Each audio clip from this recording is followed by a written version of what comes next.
ಇನ್ನು ಭಾರ್ಗವಿ LLB ಸೀರಿಯಲ್ನಲ್ಲಿ ಬೃಂದ ಬಗ್ಗೆ ಬಂದಿರೋದು ಆಘಾತಕಾರಿತ ಸುದ್ದಿ. ಹಾಗಾದ್ರೆ ಏನಾಗಿದೆ ಇಲ್ಲಿ ಸಂಪೂರ್ಣ ಮಾಹಿತಿ ನಿಮಗೆ ಕೊಡ್ತೀನಿ.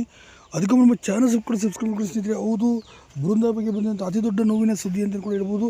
ಈಗ ಬೃಂದ ಒಳ್ಳೆ ಏನೋ ಆಚೆಗೆ ಬರ್ತಿರ್ತಾಳೆ. ಅದೇ ಸಂದರ್ಭದಲ್ಲಿ ಅವಳು ಒಳ್ಳೆತನ ಅವಳು ಮೂಲವಾಯಿತು ಅನ್ಸುತ್ತೆ. ಮುಂದ್ಗಡೆಯಿಂದ ಬಂದಂಥ ಲಾರಿ ನೇರವಾಗಿ ಅಪ್ಪಳಿಸಿದ ಪರಿಣಾಮವಾಗಿ ಸ್ಥಳದಲ್ಲಿ ಆಕೆ ಕೊನೆಯ ಸೆಳೆತಾರೆ. ಆ ಸಂದರ್ಭದಲ್ಲಿ ಭಾರ್ಗವಿ ಬಳಿ ತುಂಬಾ ಕಣ್ಣೀರು ಹಾಕಿ ಅಂಗಲಾಚ್ತಾಳೆ. ನಾನು ಬದುಕಬೇಕು, ದಯವಿಟ್ಟು ಉಳಿಸ್ಕೊಂತಲ್ಲ ಕೇಳ್ಕೊತಾಳೆ.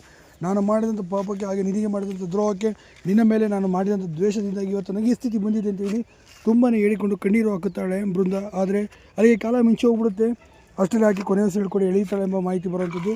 ಸದ್ಯ ಇದರಿಂದ ನಿಜಕ್ಕೂ ಕೂಡ ದೊಡ್ಡ ಮಟ್ಟಿಗೆ ಆಘಾತಕಾರಿದ ಸುದ್ದಿ ಈಗ ಬಂದಿರೋಂಥದ್ದು. ಹೀಗಾಗಿ ಬೃಂದ ಇಂದು ನೆನಪಾಗಿ ಮಾತ್ರ ಈಗ ಉಳಿದಿರುವಂಥದ್ದು. ಇನ್ನು ಭಾರ್ಗವಿ ಸೀರಿಯಲ್ ಕೂಡ ಈ ಬೃಂದ ಅಂತ್ಯದ ಮೂಲಕ ಇವತ್ತಿಗೆ ಈ ಸೀರಿಯಲ್ ಕೂಡ ಮುಕ್ತಾಯ ಮಾಡುವಂಥದ್ದು ನಿರ್ದೇಶಕರು ಮತ್ತು ಇವರ ಅಭಿಮಾನಿಗಳು ಕೂಡ ಸಾಕಷ್ಟು ಜನ ಕೇಳ್ಕೊಂಡಿದ್ದಾರೆ. ದಯವಿಟ್ಟು ಈ ಸೀರಿಯಲ್ ಈಗಲೇ ಮುಕ್ತಾಯ ಮಾಡಬೇಡಿ ಅಂತ ತುಂಬಾ ಕೇಳ್ಕೊಂಡ್ರು. ಅದು ಕೂಡ ಈ ಸೀರಿಯಲ್ TRP ಉತ್ತುಂಗದಲ್ಲಿದ್ದರೂ ಸಹ ಕ್ಲೋಸ್ ಮಾಡಬೇಕಾದ ಅನಿವಾರ್ಯತೆ ಬಂದಿದೆ.